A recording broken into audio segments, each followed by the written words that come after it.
Hi, my dear friend. Welcome you to Speak Now English.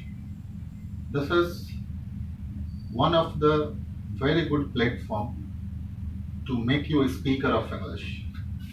I have been taught spoken English since 1998.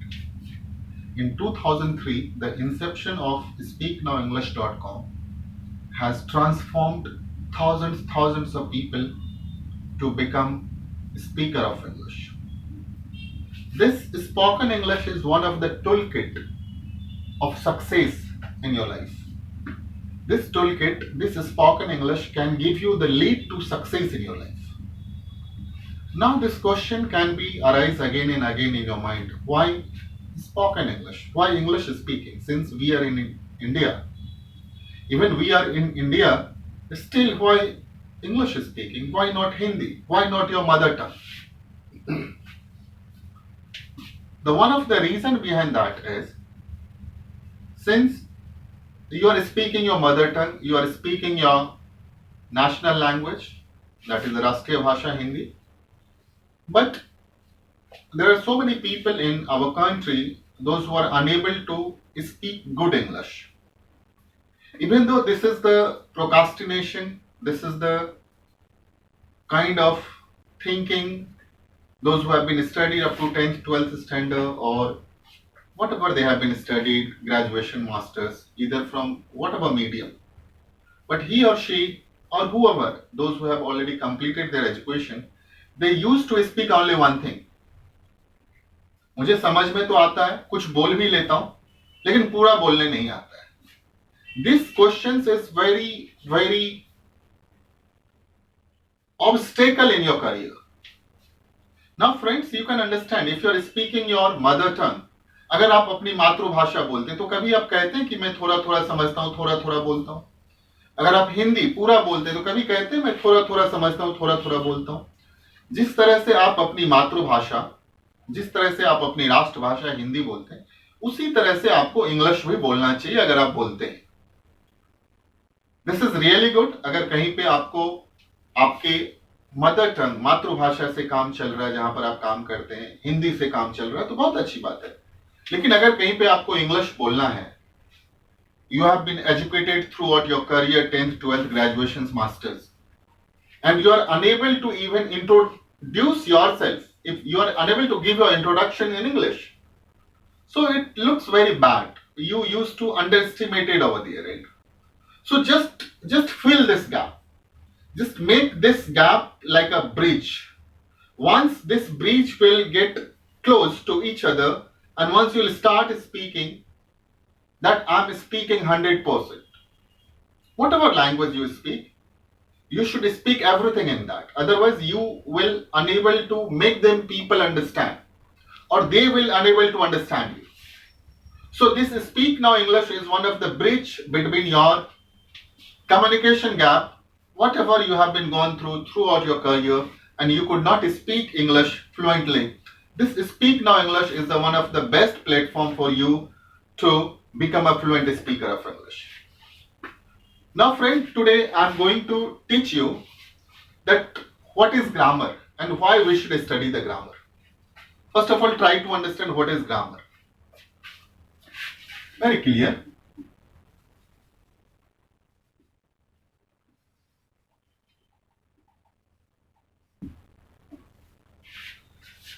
Now understand why to study the grammar. Grammar क्यों पढ़ना चाहिए और grammar पढ़ने की क्या जरूरत है और ग्रामर पढ़ने से क्या मिलेगा. Try to understand this. Grammar is the system of language. ये जो है एक सिस्टम है, ये सिस्टम के अलग अलग पार्ट्स है. वेरी सिंपल वे में मैं आपको बता रहा हूं. ग्रामर क्या है? ग्रामर एक सिस्टम है. ये सिस्टम के अलग अलग पार्ट है. ये पार्ट को आप इस तरह से समझ सकते हो, या तो हम इसको प्रेजेंट कह सकते हैं, इसको हम पास्ट कह सकते हैं और इसको हम फ्यूचर कह सकते हैं. यानी 1 2 3. और अगर आपने ये 1 2 3 कर लिया तो समझो जैसे मेरा whenever I say to my students, I say 1 2 3 हो जाओ free, means you will become 100% free. Means this 3 will make you 100% fast speaker of English. Understand? Why this present, past, future? अब मैं इसको कुछ कुछ आपको हिंदी में भी बताऊंगा.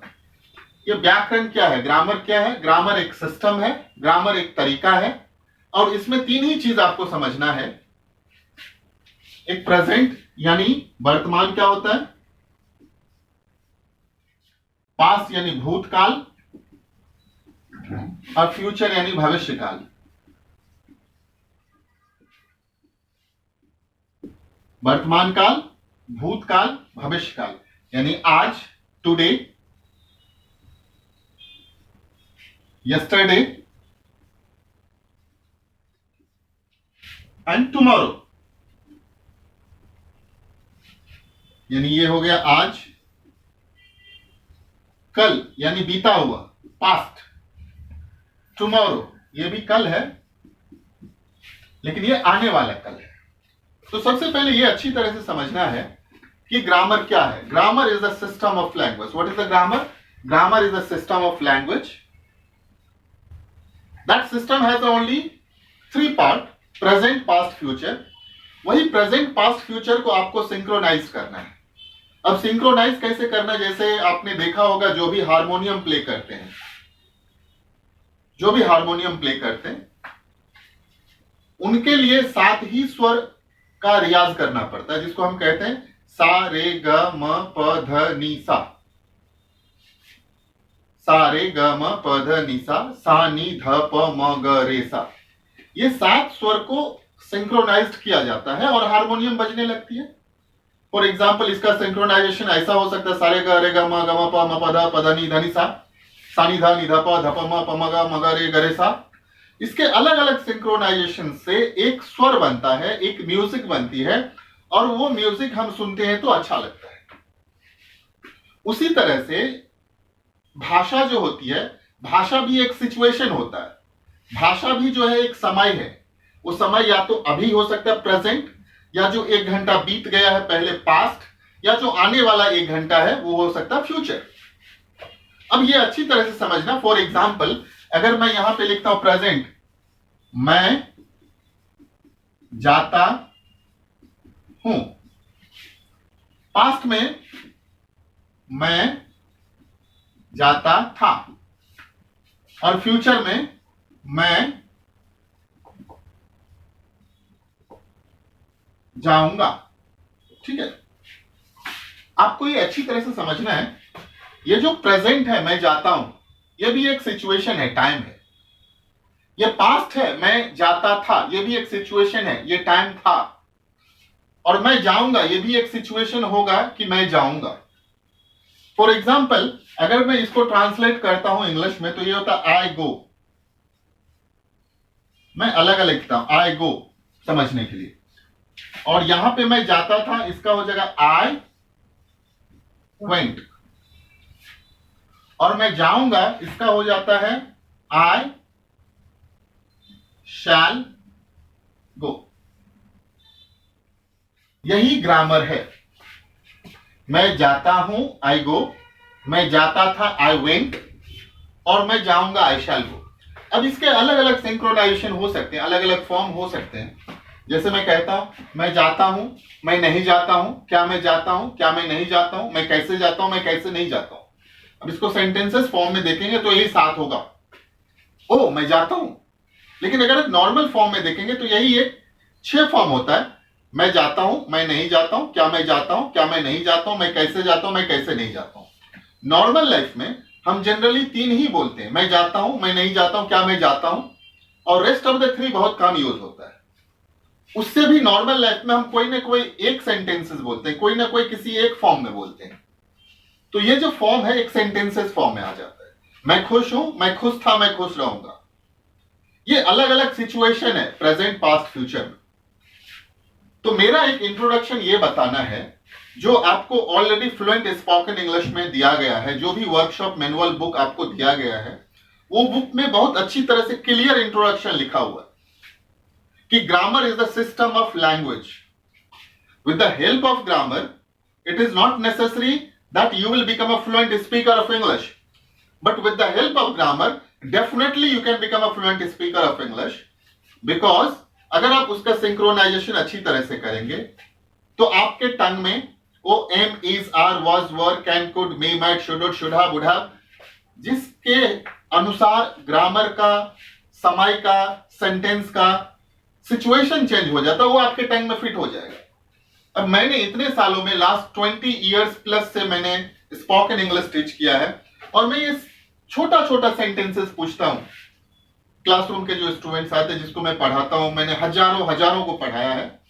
अब मैं अगर पूछता हूं, मैं जाता हूं तो अलग अलग बोलने लगते हैं. I am going, I go, I am, because ये जो चीजें टंग में फिट नहीं है. मैं जाता था, I was going, I am not, I am not.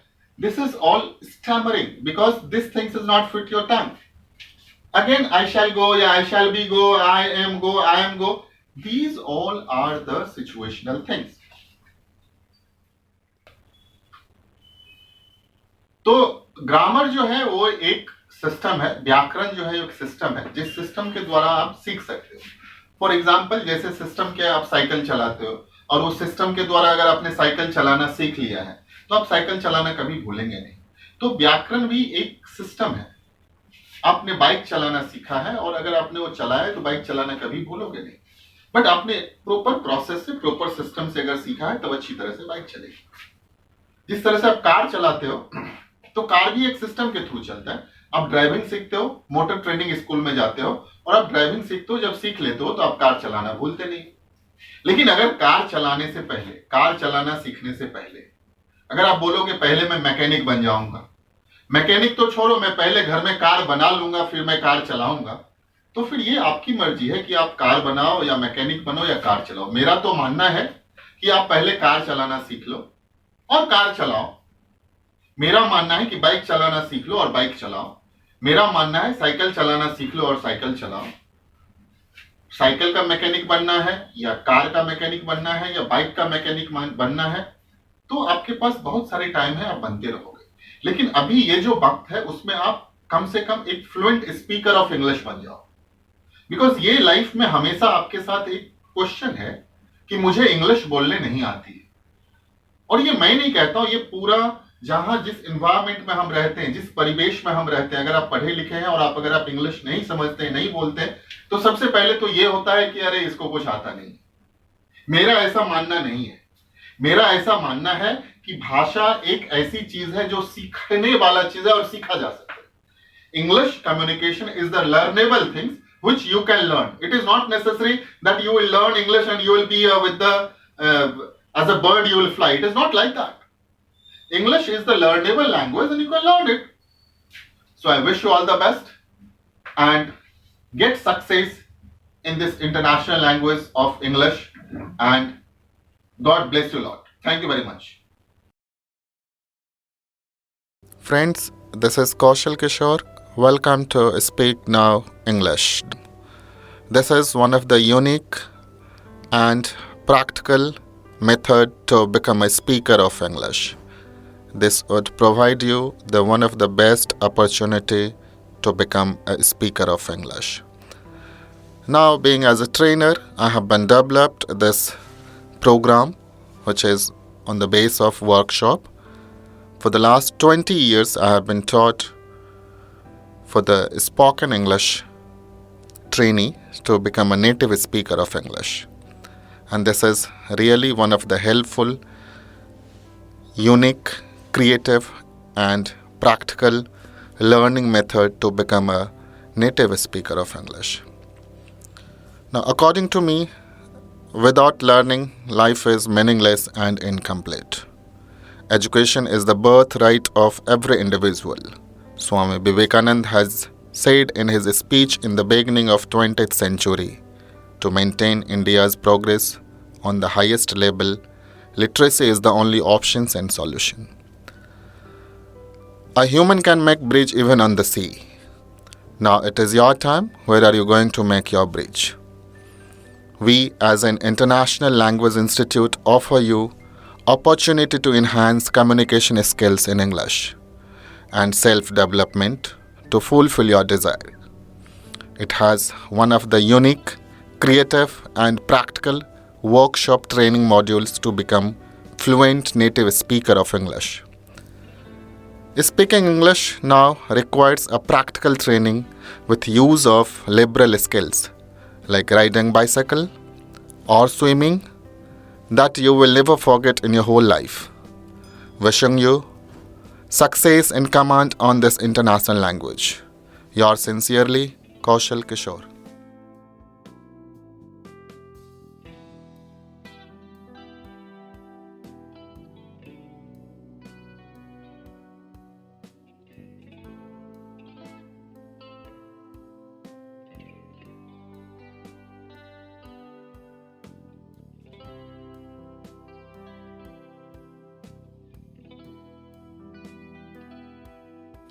Friends, I would like to say why grammar is required to become a fluent speaker of any language.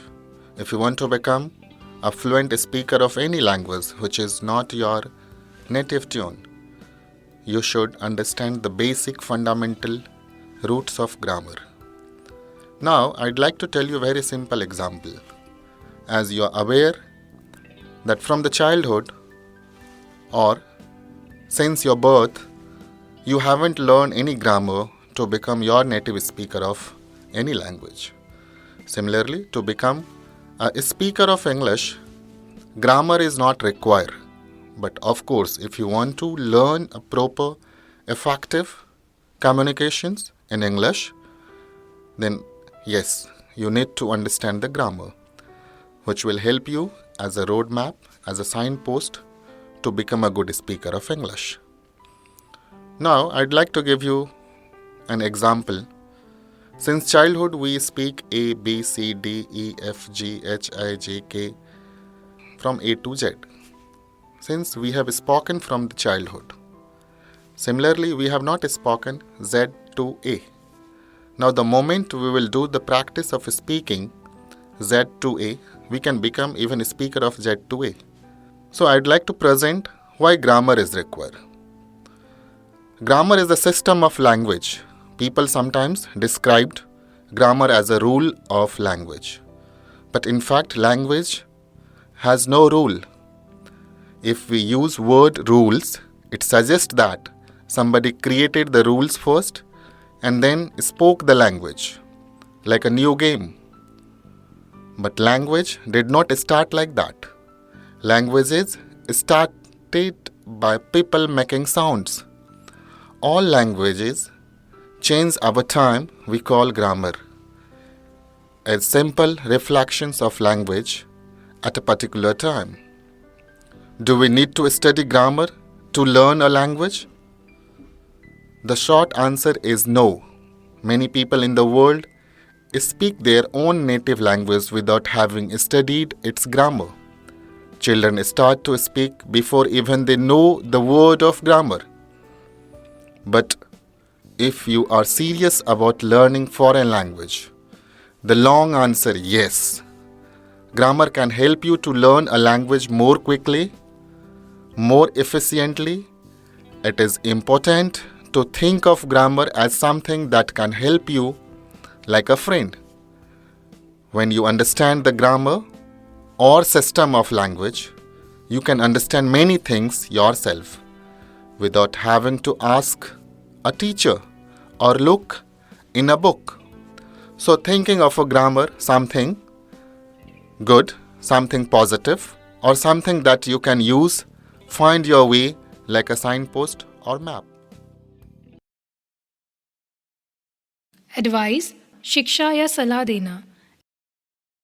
Adore पूजना, श्रद्धा रखना, आराधना करना. एडमायर प्रशंसा करना, सराहना करना. बिलीव विश्वास करना, भरोसा रखना. बिलोंग टू संबंधित होना. केयर परवाह, हिफाजत. कंटेन रखना. कंसिस्ट बनावट, अनुसार होना, बना होना. डिज़ायर इच्छा करना. डिस्क्राइब वर्णन करना. डिस्कस विचार विमर्श करना. डिसलाइक नापसंद करना, बुरा लगना. डाउट संदेह करना. फील अनुभव करना. फॉरगिव क्षमा करना. फॉरगॉट भूलना, ध्यान से निकाल देना, सोचना, बंद कर देना. हियर सुनना. हेट नफरत करना, घृणा करना, बैर रखना. होप आशा करना, उम्मीद करना. इमेजिन कल्पना करना. नो जानना, पहचानना, समझना. कीप रखना, निभाना. लव प्यार करना. लाइक पसंद करना. लुक देखना, दिखाना. मीन मतलब होना, औसत. माइंड ध्यान देना. मिसअंडरस्टैंड गलत समझना. मैटर महत्वपूर्ण होना. नोटिस देखना. ऑर्डर आज्ञा देना, क्रम. ओन अपनाना, अपना. प्लीज खुश करना. प्रेज प्रशंसा करना. पजेस रखना, अधिकारी. रिकॉल याद करना, वापस बुलाना. प्रेफर ज्यादा पसंद करना. रिफ्यूज इनकार करना. रिक्वेस्ट अनुरोध करना, निवेदन. रिमेंबर याद करना. रियलाइज महसूस करना, एहसास. रिकलेक्ट याद करना. रिजेंबल एक समान दिखना, जैसे लगते हैं. रिक्वायर जरूरत होना. सी देखना. स्मेल महकना, गंध. सपोज मानना, मान लीजिए. सीम मालूम होना, लगना. सफाइज पूरा होना. थिंक सोचना. अंडरस्टैंड समझना, मानना. विश इच्छा करना, आशा करना. वांट चाहना, इच्छा. सूट अनुकूल होना, संतुष्ट करना. फील अनुभव करना, महसूस, परखना. ऑर्फनेज अनाथालय. फ्लाई टेक ऑफ उड़ना, उड़ाना. इनॉग्रेट उद्घाटन करना. स्वेर कसम खाना. स्नोर खराटा लेना.